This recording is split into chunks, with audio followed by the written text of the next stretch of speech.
Coping with COVID and In It Together present Wellness Wednesday, brought to you by the Diabetes Advisory Council of South Carolina and DHEC's Division of Diabetes and Heart Disease Management. Coping with COVID with Trey Taylor. Good Wednesday afternoon. That means it's Wellness Wednesday. In It Together, SC and the Diabetes Advisory Council of South Carolina present Wellness Wednesday every Wednesday here on Coping with COVID.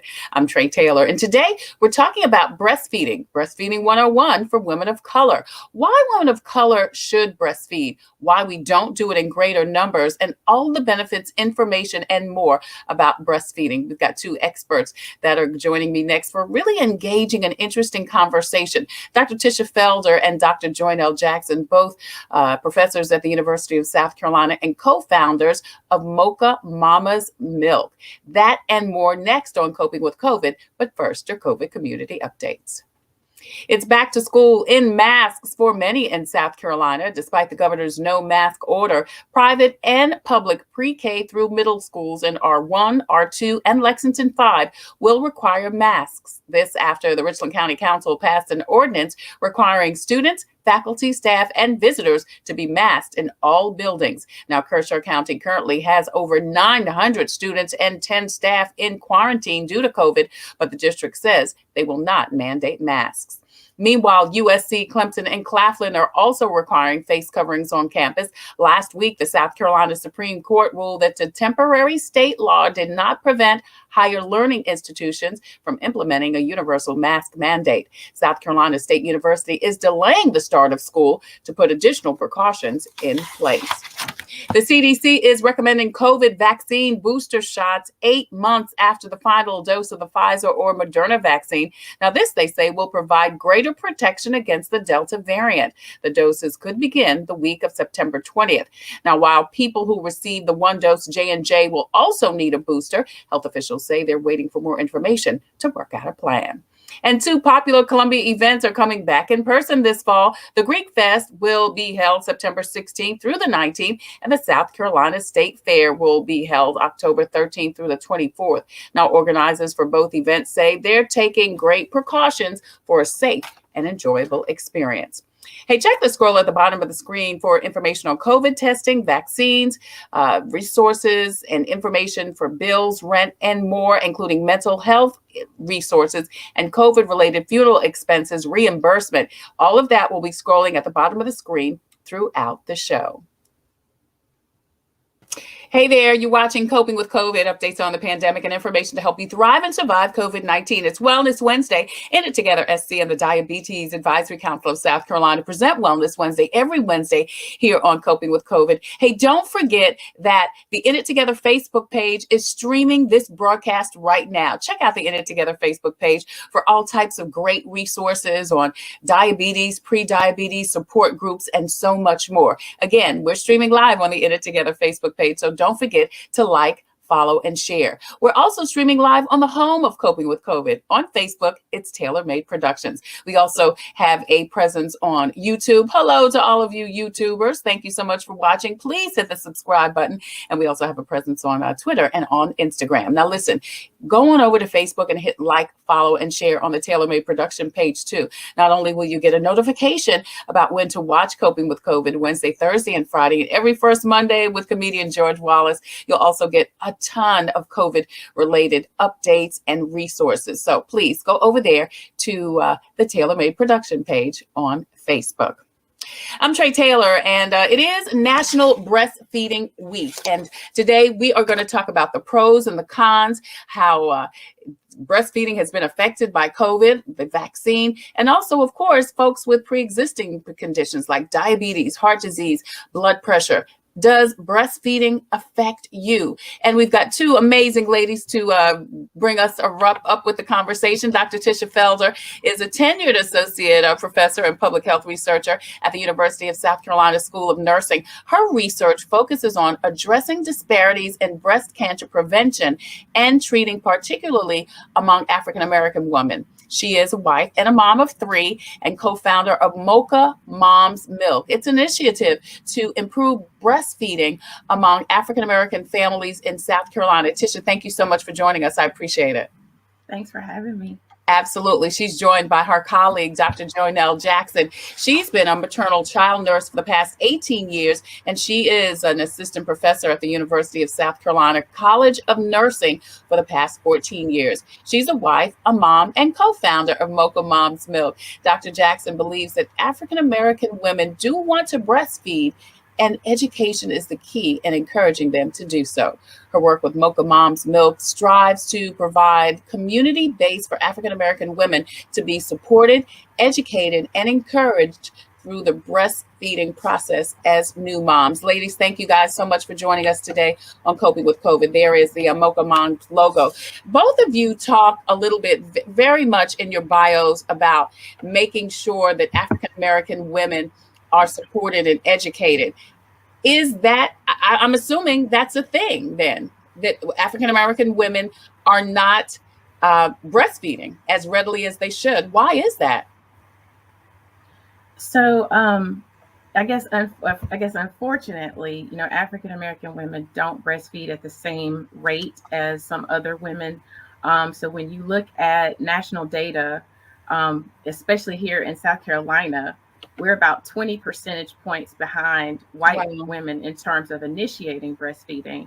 And nationally, those numbers are slightly lower, but there's still a gap there. And we know that if you don't start breastfeeding, you can't continue. And so there are lots of reasons why we historically haven't breastfed as much as some of our counterparts. Some of that is historical, around issues of, Black women being made to wet nurse the babies of slave owners. And you know what, Tisha? I was going to mention that because in history, we have, as Black women, breastfed other folks' children. Yes. So it's not a stigma in that way. I guess we're just so busy taking care of other people, we're not taking care of our own. Yes. And I think, if you kind of take that to where we are currently, Black women are more likely to work outside the home than other women in this country. And so we know for a fact that there are so many barriers to breastfeeding when you have to go back to work in 6 weeks or less. And that happens a lot in our community.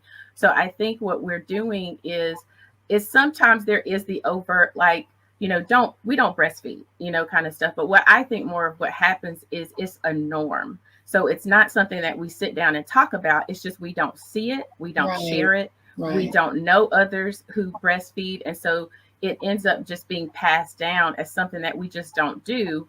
But it is something that is so beneficial to us that, again, that Joy and I are just very dedicated to trying to make a difference, to try to help provide that support, especially because so many Black women, even now, may be the first in their family to ever breastfeed. Yeah. Thank you, Tisha. That's such great information. Joynelle, Dr. Jackson, I want to bounce back to you and ask, Tisha mentioned the wet nurse concept that our ancestors as slaves did. And I threw it out there. Does that mean we were so busy taking care of others, we couldn't take care of ourselves? Is that what it was? I think it was a part of that. I think there's a mental part of that as well, just the mental and physical piece of not being able to do for your own family and having to do for someone else's. That as Dr. Felder said, that normalcy left us, and then the meaning of what our breasts are left, and that purpose. And so I think when you fast forward, we have this mindset sometimes now that breastfeeding is negative because of those historical impacts. Wow. And it makes it really hard to really know the myths and the truths of breastfeeding and really what it does for us, because we spent so much time doing it for others.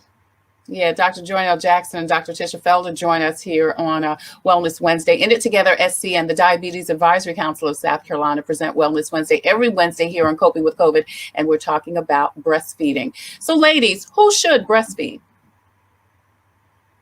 I say everybody. Right. That's what I was going to say too. There are very few cases where it's not recommended for a parent to breastfeed. So that might be if you have a previous diagnosis of HIV, or if you unfortunately have been diagnosed with breast cancer, while being pregnant or shortly after pregnancy and you're on chemotherapy drugs. So those are some of those type of situations where it's not recommended. And however, I will say that even in those situations where it's not recommended or there's a contraindication for it, there are still ways to get your baby breast milk. And so there are things such as milk banks that are all over the country where people donate milk. And in those milk banks, there's a process that they go through to, make sure that the milk is appropriate, that there's no bacteria, things like that in the milk that could harm another person's child. But there are those resources. And I will say, like during COVID, there was a lot of obviously concern about milk for milk banks and trying to know at that time, like, can we pass COVID through breast milk? So what a lot of communities started to do was more milk sharing, where it was more of a one-on-one. So there are communities on social media, organizations that were just helping to bring moms together who need milk with moms who have extra milk. And they were doing whatever they could to get that milk to other moms. Right. And that system worked until we understood more about COVID. So again, there are ways for even those who maybe aren't recommended to breastfeed to still get their babies that breast milk with its life-saving properties. Yeah, we had some resources on the screen up there where I guess people can find not only information and support about breastfeeding, but also about milk. So you mentioned obviously HIV, and in my mind, obviously I know HIV because it is passed through fluids, but why not women who have had breast cancer or who are going through chemotherapy? Joy? It has a lot to do, especially with the chemotherapy, the drugs. There are certain medications that are considered safe in pregnancy and those that are not. And chemotherapy drugs are definitely part of that category that is not safe for pregnancy or babies. And so that would be one big reason why we would not suggest that for a mom who's had breast cancer. And of course, just the treatments and everything that happens to the breast, especially with surgeries, you do lose certain components in the breast that are used for milk production and breastfeeding. Yeah. Now, what about over-the-counter medication? If you have a cold or the flu, if you are even taking an aspirin or something like that, does that affect your breast milk? So it usually doesn't. Again, your healthcare provider will typically give you a list of drugs that are okay to take in pregnancy. Typically, those things that are okay to take in pregnancy are okay to use when breastfeeding. And there are a lot of things that are not on the list that are over-the-counter when you're pregnant and breastfeeding. Typically acetaminophen, your basic Tylenol, is pretty much all you can take when you're pregnant. So, when you have a cold, it's more of just your body working through that cold and using cough drops to try to help. But most of those things are not going to be safe in pregnancy, are not transferable to be safe in breastfeeding as well. Wow. Anything that happens to you in your body, your baby will display the same thing, and we don't want that. Yeah. What about the ease of breastfeeding? I mean, I remember really having such a challenge breastfeeding my son. Now, listen, this was 30 years ago, but, I mean, not only did it hurt, it was just like I couldn't get it out. What do you say to women who say, it's uncomfortable. It's hard. Are there ways now? Has technology advanced to where there's something that you can do or take or something to make it easier? Well, we'll just say, I think the adage is that breastfeeding is natural, but it is not easy. And right. I don't think it's ever been easy. And no pain, no gain. But I will say one of the things that we are really trying to promote in terms of messaging and knowledge building in Mocha Mamas Milk is that if you're experiencing pain, something is wrong. Okay. And a lot of times that pain is associated with the latch issue. And I have a lactation consultant colleague who said a lot of times we're blaming mom for if this breastfeeding relationship doesn't work. She said, but we forget there's a baby involved too. Right. So sometimes the baby may be having issues with swallowing or, being able to open their mouth wide enough for for a proper latch. And so, I always recommend, especially for a mother who's willing to try, because breastfeeding is a skill. And the longer you do it, the easier it gets, the better it gets, the more comfortable you get, the more comfortable baby gets. But in those early days, that is the critical period. And that is when you need to engage with a lactation consultant. Right. And I feel so strongly about that as someone who has 3 children. I had a very different breastfeeding relationship with all 3 of my kids. Mm-hmm. And my youngest, I actually breastfed her the longest for a number of reasons, including having had previous experience on what I needed. So I knew if I was having challenges, it wasn't something wrong with me. Yeah. I went to seek out help. And I think a lot of times, especially when you have a baby, your hormones are all over the place.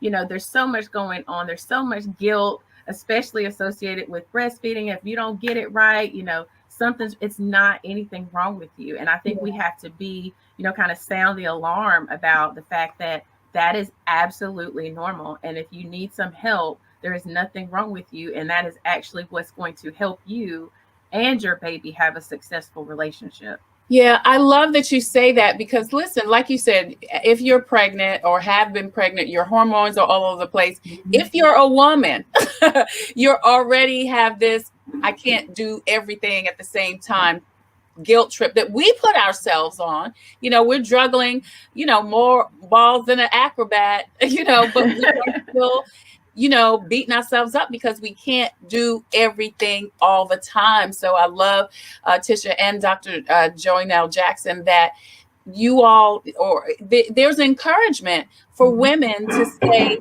1, it's not your fault. 2, keep trying. It's going to be okay. Because I think primarily, women want to give whatever they can give to their children, but then whether they're 1 month old or, 1 year old or beyond, there are challenges there. And it's trial and error. It is. It is. Absolutely. And again, the knowledge, I think, and that's why I think, going into it, knowing that it's not necessarily going to be easy, but to not get discouraged when it's difficult. I think, and again, it's those first couple of those first couple of days home before that baby goes to that first visit. Those can be some of the hardest days of adjustment. But many times, if you get the help that you need and stick it out, it ends up being something that really will kind of blow your mind at how your body is able to connect with your baby and nourish them in a way that that you can't do in other ways. You just can't. Yeah, that's Dr. Tisha Felder. She's joined by Joynelle Jackson from Mocha Moms, and we're talking about breastfeeding. Please post and share this important conversation out so we can get the message to the masses, because there are women who need to hear this, who are probably right now contemplating to breastfeed or not to breastfeed, or should I continue, shouldn't I continue? So we want to get this information out to everyone who needs it. It's Wellness Wednesday from In It Together SC and the Diabetes Advisory Council of South Carolina. I'm Trey Taylor. Hey, don't forget that scrolling at the bottom of the screen throughout the show, so many different resources available concerning where you can get a COVID test and the COVID vaccine, financial opportunities for you to help you pay your utilities, your bills, your rent, and more. So don't forget to check the bottom of the screen throughout the show. So listen, let's talk a little bit about pumping. We mentioned that there are obviously challenges that can occur. And then, Tish, you even mentioned, women working outside of the home. You can't, and a lot of us are working from home, but people are still out there. So is pumping just as beneficial as breastfeeding? It is. I would say for myself, I was one of those moms. I had my baby early and I could not breastfeed. And it was devastating because I couldn't do what I thought my body was supposed to. But what I was able to do was pump. And I had to pump exclusively for her because she couldn't latch. She just was one of those babies that couldn't breastfeed. And so pumping exclusively, it is best for baby just as much as actually putting the baby to breast, because the point is they're still getting that milk. They're still getting that immune those antibodies that your body is making to help protect that baby. And for somebody like her that was born premature, and I was still able to give her something, I could see the return on that because she never had a cold. Ear infection maybe here and there, but she remained healthy. And so if you can only pump, that's okay too. And that was probably one of the hardest things I ever had to do was pumping. There's a lot to that as well. Cleaning the parts and that's just another dish we gotta there's just a lot to it.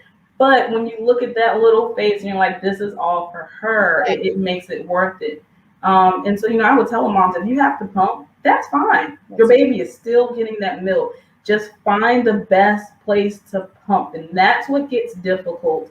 I think I've seen more places, airports, some malls are having safer and better places for moms to pump. Finding that place to be able to do so and kind of scheduling accordingly is really the most important part of being able to use a pump. And finding a pump that works. You might go through a couple before you find one that works the best for you. Yeah, I know I did. And like I said, this was so many years ago. I had to find the right pump because every pump didn't pump good. I guess it didn't latch, it just didn't work. So again, you're right. It's just trial and error on so many levels. I want to talk about the benefits of breast milk. I mean, is it, and even to as far as to go through to the milk bank thing, because with the benefits, and Joy, you mentioned this a little bit, it's the antibodies from the mom's body mixing with the fluid or milk that's going into the child. Is that what it is? Kind of breaking it down to layman's terms? Yeah, breaking it down the easiest way. It's all about antibodies, and you respond to whatever's going on with your baby, and your body is going to build up antibodies to help fight whatever that is. It's just a natural response that your body does. It's the same thing as when a mom is breastfeeding and she hears that baby cry, and all of a sudden she has this letdown.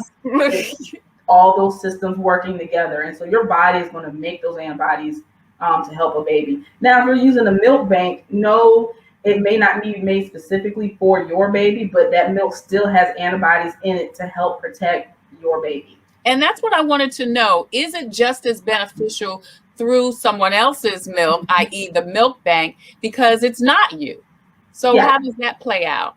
I think it definitely is. My little one, we used a milk bank at first for the first couple of weeks that she was in NICU, because again, I also didn't produce enough.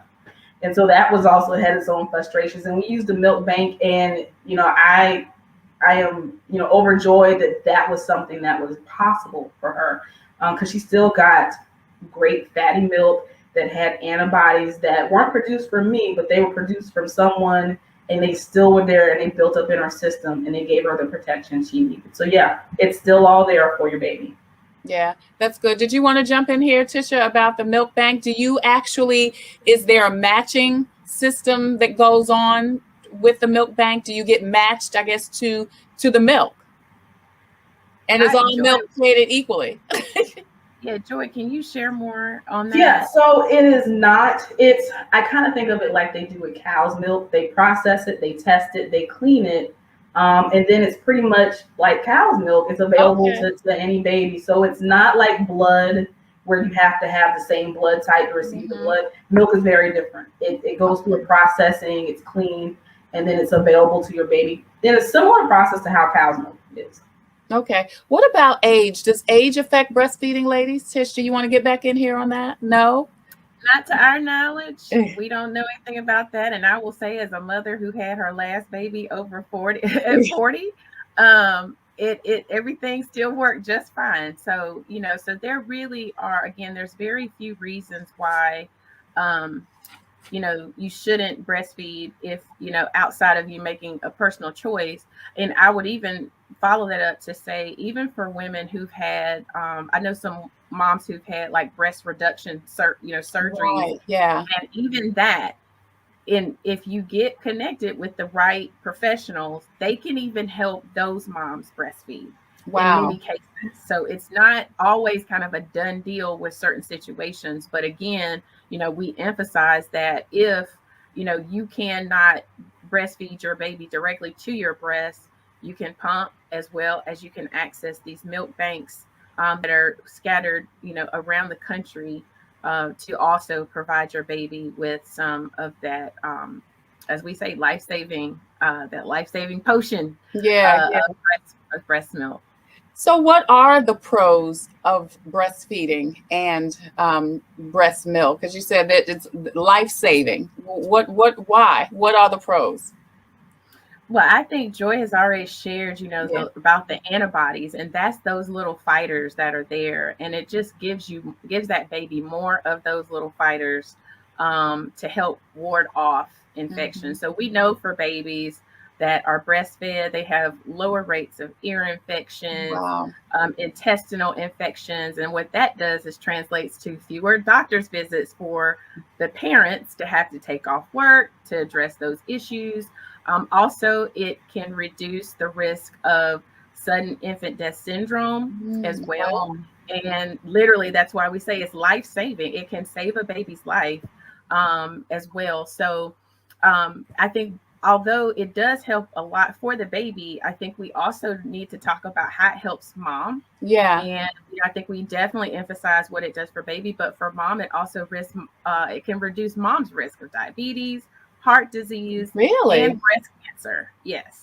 So, and those are, I think some of the things that we talk less about. I think we definitely care about our littles, but it's also something that is very helpful to mom physically as well. Yeah. So you said it helps with diabetes, breast cancer, and you said hypertension. I know it also helps women lose that baby fat.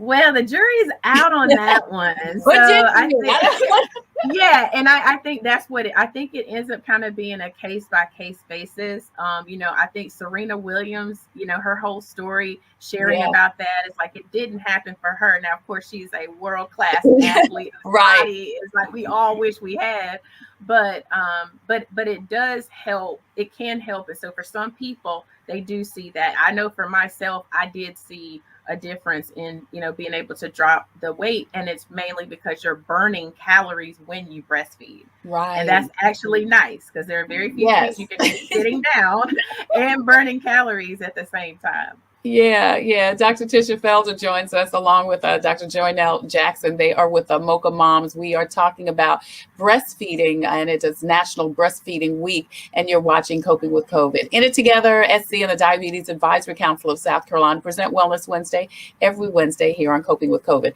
I'm Trey Taylor. So we talked about all of the great things for moms and for kids. Are there any cons as far as breastfeeding is concerned?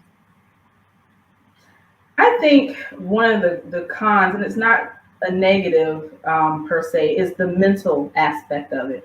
Because I think as new moms, especially with hormones, we place a lot of pressure on ourselves to be perfect at everything, and we're not perfect at everything. And I think having that understanding that it's okay if it doesn't go as you expect it to, that's the biggest challenge. And so it's that mental kind of aspect of it. And I think having a good support system around you, knowing the resources and where you can get help at, really is the beneficial thing to being able to help with that. And the only other con I would say is not about actually breastfeeding itself. It's more about environment, having support from, employers, having a safe place that you can pump. Everyone doesn't have a job that has an office that they can pump.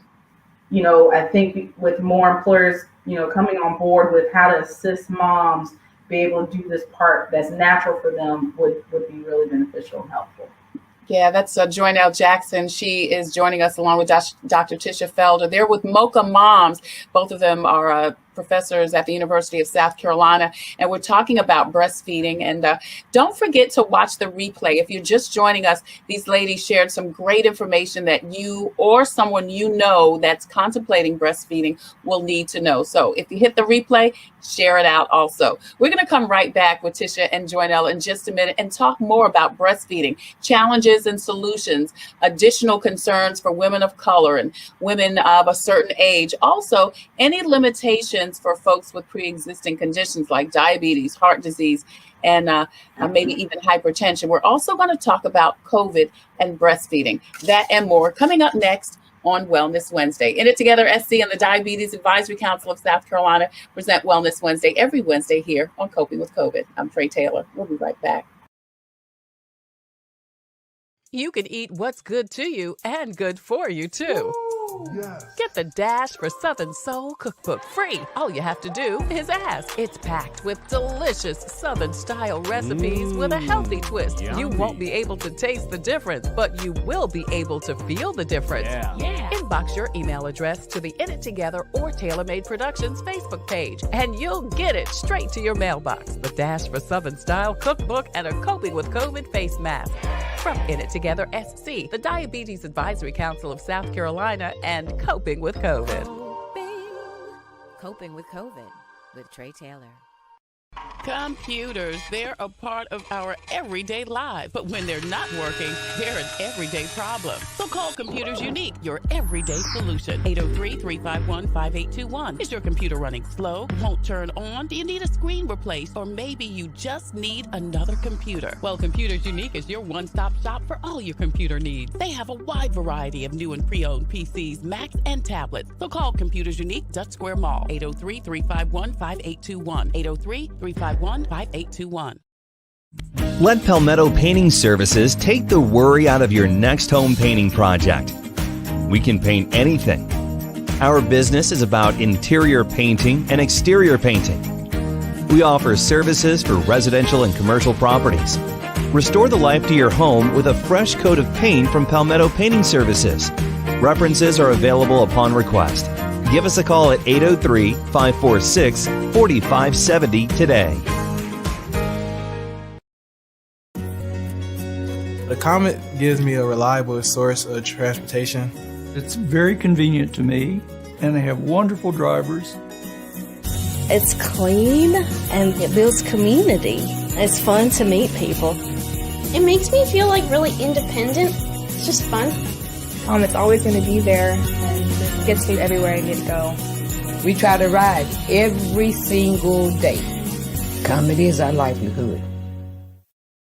There, I'm Trey Taylor. Thank you so much for joining us on our Wellness Wednesday. In It Together SC and the Diabetes Advisory Council of South Carolina present Wellness Wednesday every Wednesday here on Coping with COVID. Now listen, we are streaming live on the In It Together Facebook page. Please go over there, hit like, share, and follow. They have got so much great information about diabetes and diabetes prevention programs. You want to visit the Facebook page and also the website. We're also streaming live on the TaylorMade Production page. That's the home of Coping with COVID. Please go over there and hit like, follow, and share. Not only will you get notifications on when to watch Coping with COVID Wednesday, Thursday, and Friday at 2 p.m. Eastern Standard Time. And of course, every first Monday, Fun Day Monday with George Wallace. But over there, there's so many great resources. We're also streaming live on YouTube. I want to thank all of you YouTubers for watching and ask you to please hit the subscribe button. And also we have a presence on Instagram and also on Twitter. We're talking today about breastfeeding. It is a National Breastfeeding Awareness Week. And Dr. Joynelle Jackson joins us. She is with the organization Mocha Moms. She joins us along with her partner in milk, Dr. Tisha Felder. And don't forget, listen, if you're just joining us, please hit the replay button. Go back to the beginning because so many great resources have been shared. All right, so ladies, we've been talking about, so many things as far as breastfeeding is concerned. So enlightening.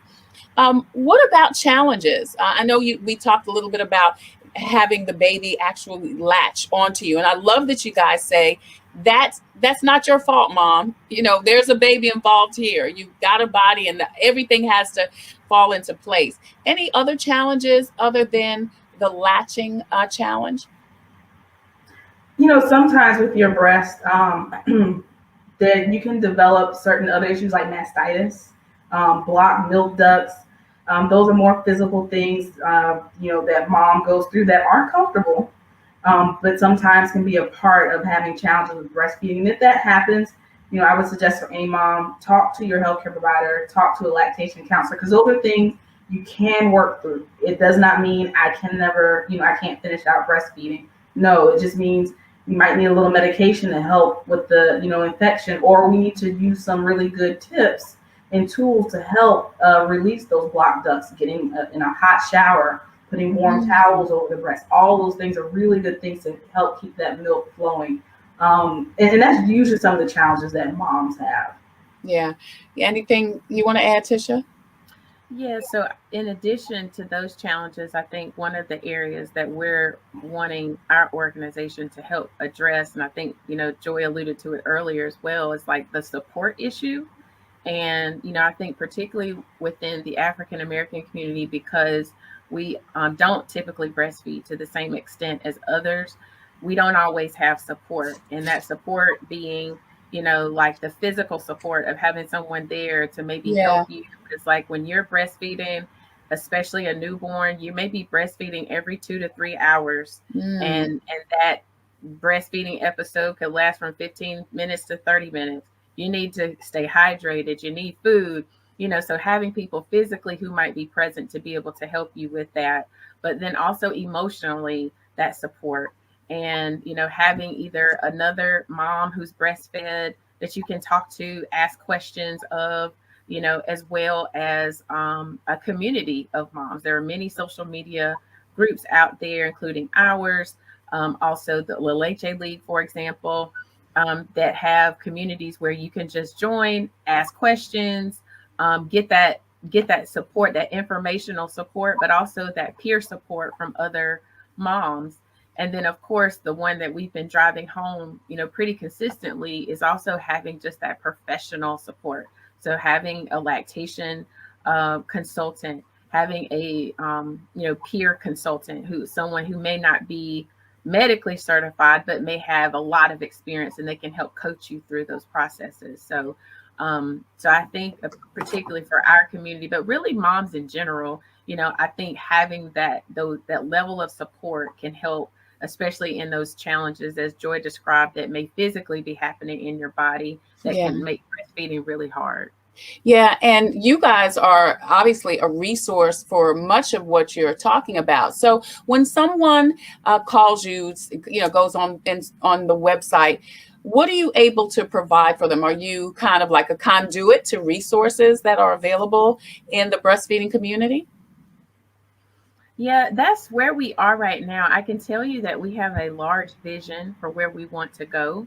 For now, I think more of the things that we focus on, because we're both faculty and also focused on research, we're very much interested in learning about what research says, the benefits of breastfeeding. So really trying to be kind of a spokesperson for research validating the things that we're trying to do in breastfeeding.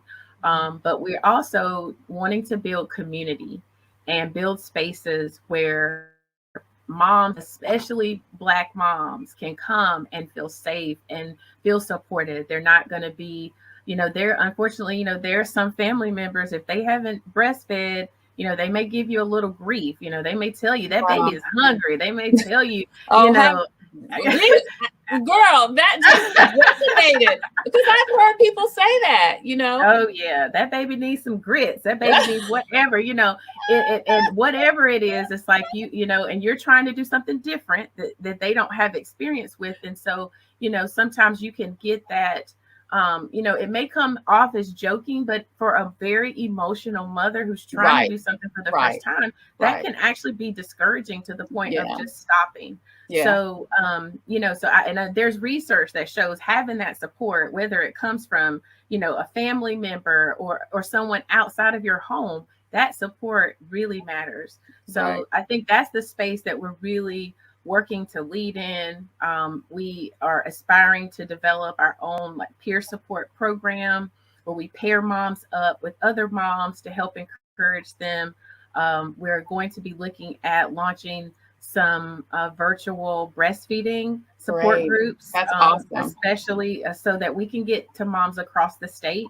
And we're finding, although there are a lot of things that COVID negatively impacted, is very interesting that we weren't really doing virtual support groups, but we couldn't get together physically. That just kind of emerged as something to consider. And now, of course, if you're a mom, you have more than one child, to be able to just click your phone or your computer and you're in a room full of other women And, you can ask questions, you can tell people how tough it is and get that encouragement. Yeah. I think that is something that we're just really excited about launching, hopefully, this year. Yeah, that's so exciting because I think it is so important for people that are experiencing the same types of things to get the support that they need. And I love that, you were able to use technology to, connect with women. Because listen, as you said, Dr. Feld, I keep calling you Tish, but I know you. That's COVID did have its pluses and minuses. There were pros and cons. So we really have to look at what did work in COVID and continue to utilize it. And I hear people over and over talk about the virtual connections because that matters. But listen, girl, I have to tell you both, one of the things that you do has to be that baby needs some grits. You have to have it. It's such a great heading for something. Girl, that baby needs some grits. You need to do a podcast or something, a newsletter, and the title be "Girl, That Baby Needs some Grits." That's actually quite funny. We'll have to hold on to that. It is funny, but it's so true. It is so true. That's why it was so hilarious when I heard that. I was like, how many of us have not heard that? Even if wasn't told to us, we've heard somebody say, "Girl, that baby hungry. Get that baby." Right. I tell you, Dr. Tisha Felder and Dr. Joynelle Jackson join us today. We are talking about breastfeeding. They're with the organization Mocha Moms, and you're watching Coping with COVID. Wellness Wednesday is brought to you by In It Together SC and the Diabetes Advisory Council of South Carolina. You talked a little bit about the challenges and concerns for women of color. We even talked about those for women over 40. And there are stigmas also attached to breastfeeding for anybody. Tell us a little bit about that and how women can overcome them. So I would say in terms of stigma, I think that's also another area that we are working to address through those support systems. But in some of our previous research, when we talked to African-American families that were breastfeeding families and asked their thoughts about different things around that breastfeeding experience. And they talked about the stigma kind of from a societal standpoint of breastfeeding. So I hadn't heard about it as much, obviously, probably because of COVID, because we hadn't really been out in public as much. But, there's a lot of public shaming of women breastfeeding in public, even when they're covered, whether they're covered or not. There have been incidences where people tried to tell them they can't do that. And we know legally you are free to breastfeed in every state in this country whenever that baby needs to eat. So I think there is some of that stigma.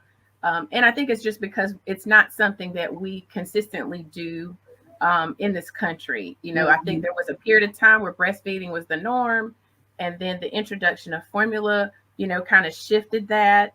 And so now I feel like there is somewhat of a push to return to breastfeeding, given all of its benefits. But I think that there are some that are still kind of slow to accept it, because it's not anything inappropriate. You're just feeding your child. And then, of course, we've talked a lot about, some of the stigma in our community. And many times it's really because there's just a lack of experience. Yeah. And just not really knowing how to, I think when you don't have experience, I think sometimes people don't know how to support you. And that kind of perpetuates those issues. Yeah. Why was this so important for the two of you? Because here we all have things we're concerned about and things we experience. It's a whole nother level than to advocate and organize to support. Why was that important for you ladies to do? For me, it has more of a personal impact. I mean, I'm a nurse, maternal child nurse. And, as a maternal child nurse, I saw so many Black moms that didn't breastfeed. My own mom had breast cancer really early, in her early 30s. And when I started to read the research and I saw the, direct impact that breastfeeding could have with breast cancer, I kind of started wondering, well, why don't we as Black women do it as much? And then Dr. Felder, I knew of her, and our office, she was doing research on breast cancer. And I was like, we're both Black and we both have an interest in breast cancer. Can we add another layer to this, looking at breastfeeding? And that's kind of how I got into the interest, and we just kind of chatted and went from there. That's awesome, Tish. You want to? That's exactly it. And I think for me, one of the other things that kind of added the fuel to the fire was because I have done primarily breast cancer research, particularly in breast cancer treatment adherence. I went to a cancer conference, and they did an entire session on the relationship between breastfeeding and breast cancer. Wow. And that absolutely fascinated me. And the benefits of it, particularly for African American women, because we are consistently more likely to die from breast cancer than our white counterparts.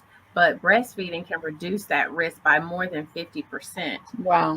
And so that to me was like, nobody's talking about this. And if they are, they're not speaking loud enough, because I don't remember anyone communicating that to me during any of my pregnancies. So I think that just became, just something like, hey, here we can pair up together with our different areas of expertise and really do this. And I think for both of us, during our time of knowing each other, have become moms, it's just been even more, I think, of a passion for both of us to do whatever we can to benefit other moms in the community. Yeah, Dr. Tisha Felder, Dr. Joynelle Jackson, they're with Mocha Moms, and they advocate, support, and encourage and provide resources for women of color who are interested or having challenges with breastfeeding. I'm Trey Taylor, and you're watching a Wellness Wednesday. In It Together, SC and the Diabetes Advisory Council of South Carolina present Wellness Wednesday every Wednesday here on Coping with COVID.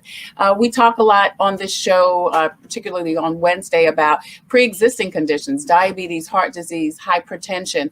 How does that affect? You talked a little bit about it earlier in the show, Dr. Felder. Are there limitations for women with pre-existing conditions that are breastfeeding? No, there really aren't. And I will ask Joy to kind of also weigh in on this. I mean, I think there's a very, very small literature on the relationship, I think, between hypertension and breast milk supply. But again, there's still the support. And I think especially when you know that you're coming into your pregnancy with certain conditions, and you make that decision to breastfeed, that's the time to get that additional information about what you might need to do to try to help make sure your milk supply is where it needs to be. And so you're kind of prepared for that. Joy, I don't know if you have any more. Yeah, there aren't any, the risk more so is risk in pregnancy, related to all those disease processes, but no really risk to breastfeeding other than medications. If you have to take a particular medication, you might not be able to breastfeed. But otherwise, just having those disease processes doesn't prohibit you from breastfeeding. It's more of what do you need to do to manage those disease processes and how does that impact? As Dr. Felder mentioned, with the hypertension and breast milk, maybe it may have something more to do with the amount of breast milk that you're able to produce, just because blood pressure and vasoconstriction of blood vessels and how that plays into milk production and availability. But again, it doesn't prohibit you from actually being able to breastfeed. Yeah. We're in the midst of, I say this is COVID-19 20 and 21. So what? Yeah. How has the pandemic impacted at all breastfeeding? I think it did in the very beginning because there was fear. Like nobody, we just didn't know what was safe, what wasn't safe. Right. And especially for new moms who needed assistance, I can't now go someplace to get that lactation assistance. Yeah. And, I think what we've seen is the growth in telehealth and the availability and how special and important that is. And then as Dr. Felder mentioned, virtual type meetings and the growth in that. And so COVID at first kind of had that negative impact with fear, but we've seen some positives with being able to reach moms in probably a variety of ways that we didn't really do so beforehand. And then, of course, the fear with COVID is, can I breastfeed? If I had COVID, what does that mean for the baby? There is research being done now that's looking at breast milk, and they're seeing positive changes in the antibody makeup and what the milk looks like for a mom that's had COVID. Your body's response is it's making antibodies to help protect that baby against COVID.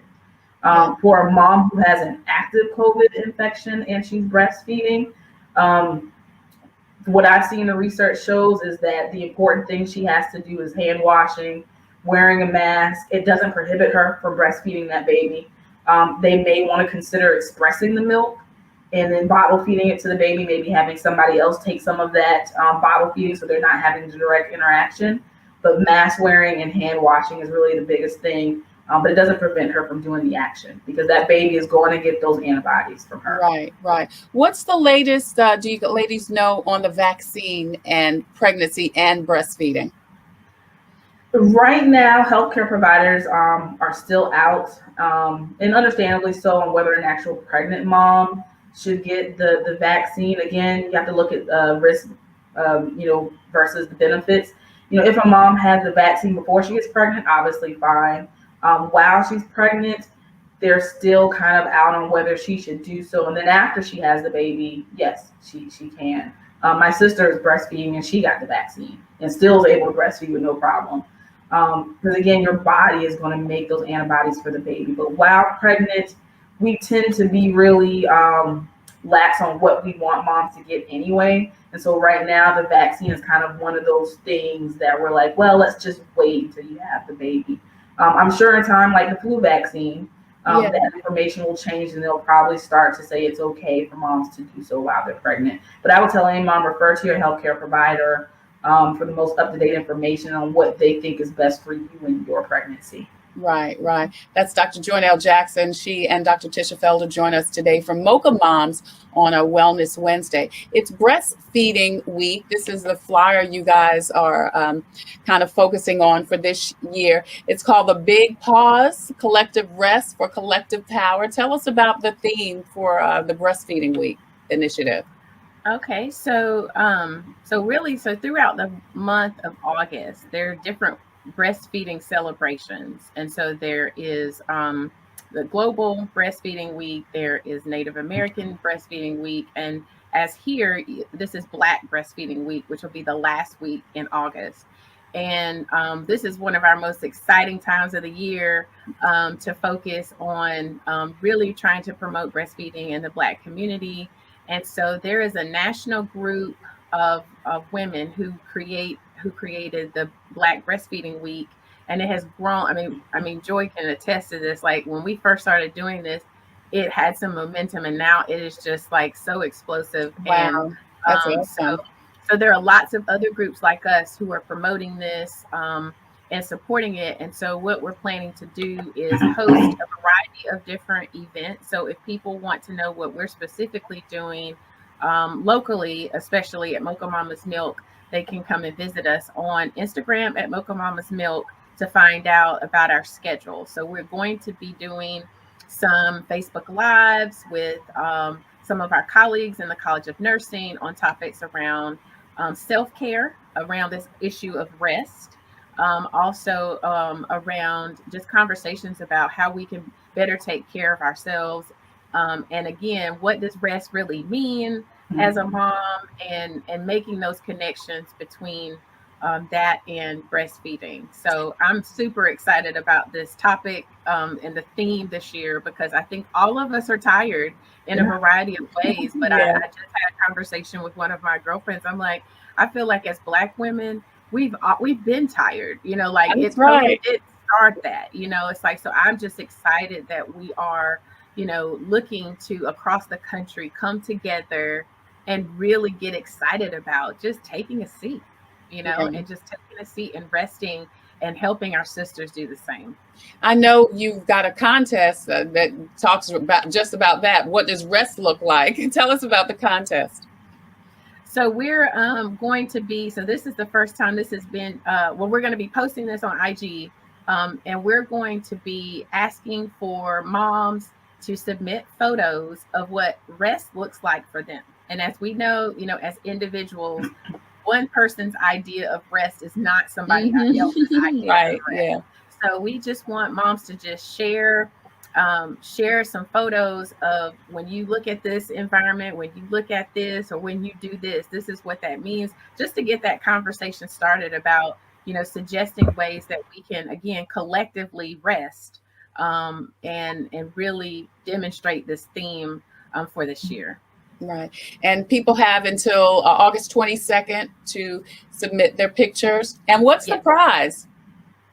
So we're looking at a couple of different things. Again, restful prizes. We're partnering with a local organization called Everyday Wellness, and they're going to be able to possibly win an hour massage for that. We are also going to be doing yoga. So just a little bit of everything, but we're looking for, there's going to be a lot of different prizes for mom, but everything is going to cater to ways that's going to help her to rest and relax. Awesome. Like I said, the contest closes August 22nd, so you still have time to enter.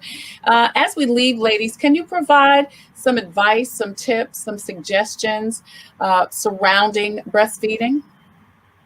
Yeah, my advice would be for any mom who is thinking about having a baby, or she's pregnant and she's thinking about breastfeeding, educate yourself. Let your healthcare provider know of what your wishes are. See what resources they have, and then do a little research yourself. The best thing you can do is try to be as prepared as possible. You're never prepared once the baby gets here because everything is different, but do your best to have that information early on. You can join Facebook groups and other chats just to see what information and resources are out there, but do your research so that you're prepared. You know what to expect for the most part when you get in the hospital, what that process is, and have that understanding that it's not easy, and that's okay. But know what those support and those resources are early on, and then let your family and friends know so that they can support you in that decision. Find that strong or person too that's going to be your support person, so that when you have those moments at 2-3 o'clock in the morning, you're like, I just don't know if I can do this. Right. They are there to push you through it and say, yes, you can. I've got your back. Yeah. Awesome. Yes. And I'll add to that wonderful list of tips to talk with your employer. If you are going to be returning to work after you have your baby and you want to breastfeed, there are laws depending on the size and type of job you work at. So there are things that are in your favor that can support you in having those conversations, but letting your employer know that you're going to need a place to pump. In some cases, there are some employers will allow you to, bring your baby to breast job. So just have that conversation up front before you actually even have the baby, because it's good to start and I would say it's good to start all of this before you have the baby, because there's going to be so much that happens. So I would say that. I would also say for those family and friends who want to support you, who are going to throw that baby shower, make sure you put on your registry a fund to support a lactation consultation. That's good. Put that on your registry. Put your breast pump on the registry, storage bags on your registry, all of those things on there. And also find out about any local resources. So some hospitals provide hospital grade pumps that are wonderful. Wow. They are absolutely wonderful. You can't buy, now you could buy one. They're extremely expensive, but they work. It's amazing. You could consider either buying a pump or just renting from the hospital. That's good. They are amazing pumps. They really, really are. And I would also say, know if you are eligible for WIC. Here in South Carolina, we have a great WIC program that includes a WIC breastfeeding program. Oh, so wow. For moms who are eligible for WIC, they can assign you a peer counselor, and they are very well-trained counselors to help you. They can make home visits. And so they have a lot of resources that are available to moms who are interested in breastfeeding. And if you are not eligible for WIC, you can look at those resources that we posted around La Leche League. If you're local, you can reach out to us at Mocha Mamas Milk at gmail.com to ask for any questions. We'll give you as much advice and referrals as we can as we continue to build our own infrastructure to continue to support moms of color in breastfeeding. Awesome. I love that. Those are some incredible resources. And I'm sure this is stuff that people just don't know, because you don't know this stuff until you really get into it. And like you said, it's not, who would have thought you could rent a pump? You know what I'm saying? And of course the hospital pumps are going to be better because they're the hospital. Yes. Oh, they really are. Yeah. And not to have to go through all of that trial and error. I love the suggestion to put the things you really need on your registry, not just booties and onesies. It's a baby. Let it run around naked. I would suggest get the hospital pump fund going. They're not very expensive to rent. I want to say it was like $30-something a month compared to buying an expensive pump. Get your breastfeeding pump rental fund together when you have that baby shower, and then rent the breastfeeding pump. The nice thing is you don't have to keep it. So you don't have, once I'm done feeding baby, this pump sitting around, what do I need to do with it? It goes right back to the hospital. That's one less thing you have. Right. Make it out of a milkshake machine. What do I do with this breast pump? That's funny. Thank you, ladies. Dr. Tisha Felder, Dr. Joynelle Jackson with Mocha Mamas. Thank you so much for joining us today. Thank you, too, so much for all of this great work that you're doing in our community and to uplift, empower, and educate, particularly, women of color about breastfeeding. I love, and I said this before in the interview, it's one thing to have a challenge and to recognize that there is a need. It's a whole nother level than to do something about it, and so I applaud and respect you guys so much for what you are doing and what you have done and what God is continuing to bless you to do in the future. Dr. Tisha Felder, Dr. Joynelle Jackson, check them out at Mocha Mamas. I'm Trey Taylor. We'll be right back with more Coping with COVID.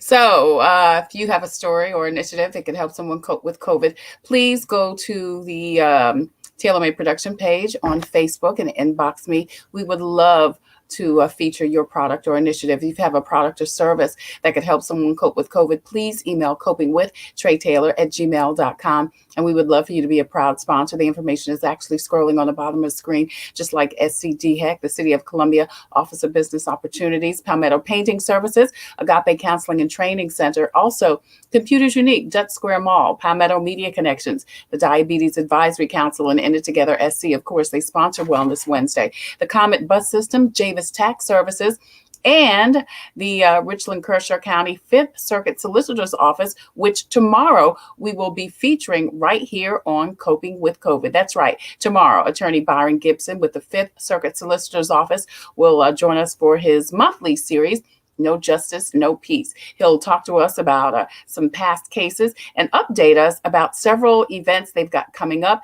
including a town hall in September, and no judge, no jail. It's an event that will help folks with their outstanding nonviolent warrants. You can see that information on the screen. We'll talk about all of that and more coming up tomorrow on Coping with COVID. Also, next Wellness Wednesday, I'm super excited about this. It is National Wellness and Happiness Month, and we're going to speak with someone.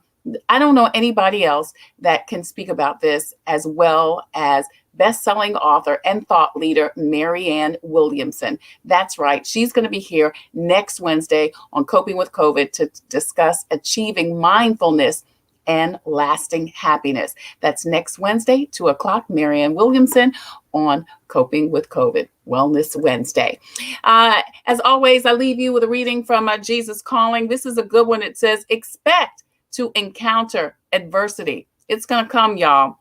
Remembering that you live in a deeply fallen world. Stop trying to find a way to circumvent difficulties. The main problem with an easy life is that it masks your need for me, Jesus says. When you become a Christian, I infused my very life into you.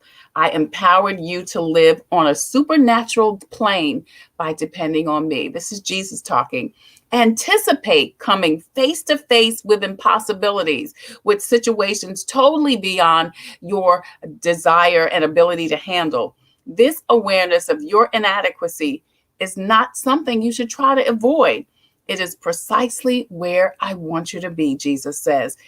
That is the best place where you can encounter my power and my glory. When you see armies of problems marching towards you, cry out for me, Jesus says. Allow me to fight for you. Watch me working on your behalf as you rest in the shadow of my almighty power. Man, oh man, Ashevitz, that's a good one right there. That's your Jesus Calling for today, Wednesday, August 18th. I'm Trey Taylor. Thank you again so much for joining us. Until the next time, I wish you peace and abundant blessings. Take care, stay safe, be careful, get your vaccine, and wear your mask over your nose and under your chin. I'll see you tomorrow.